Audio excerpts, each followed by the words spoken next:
Considering that about half the ACT science section contains questions which require you to interpret data, it's pretty worthwhile to spend some time working on this skill. There are definitely other skills which are tested on the ACT science section, but this is one of the most heavily tested and common, so I thought it would be a good idea to dedicate a video to interpreting data. And so, without further ado, I have a oversimplified example of a passage and some data that you might see on ACT science section. So the most important thing before you even consider the questions, before you even look at the questions, is to form a basic understanding of the passage. So the passage in this case, a student conducts an experiment to analyze how the amount of water a plant is watered each day will affect its height. He puts 5 plants under the same conditions, but waters each one a different amount of water each day and records their heights.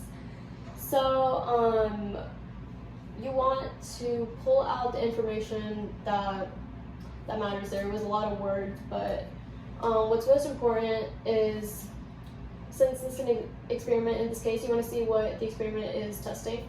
So you can see that it's analyzing the amount of water a plant is watered versus the plant's height. Okay, that's important. Other details, he puts 5 plants in this experiment and they are all under the same conditions except for how much they are watered. It's also important to determine what your independent and dependent variables would be. So you won't always have an independent and dependent variable, but in this case you do. So if you look at the first sentence, you're analyzing how the amount of water a plant is watered each day will affect its height. The amount of water is obviously what's being altered for each plant, and the height is what's being measured. So in this case, the amount of water would be the independent variable, and therefore on the x-axis, if you remember from like algebra, and the height would be the dependent variable, what's being measured, what is dependent on the amount that they're watered, and that would be on the y-axis. When you're analyzing graphs or charts, graphs particularly, you want to be really careful about being precise in your readings. So it's a good idea to use your pencil or something if you need to read up and find a point. You will often have to find an estimate of a number like between values that you're given or outside of the range of values that you're given. Those skills are called interpolation or extrapolation. So for example, let's say that a question that's in relation to this passage asked you how tall a plant would be if it's watered 50 milliliters of water every day.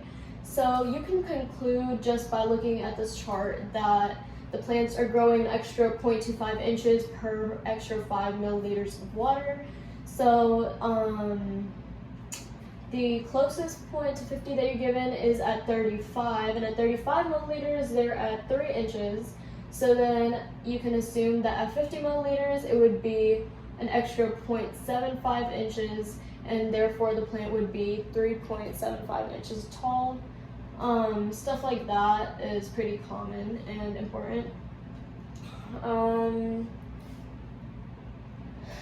This example is very basic and very oversimplified, but I think it's a good representation of what you might see, and it's helpful in understanding the methods which are used and just to see the skills that you need to use to pull out the information that you'll need when answering the questions. So on a larger scale, on a more difficult science section, you'd be using some of these same skills. And I hope that this video helped you better understand the methods behind analyzing data and interpreting data, or at least introduced you to it. So thank you for watching. Bye-bye.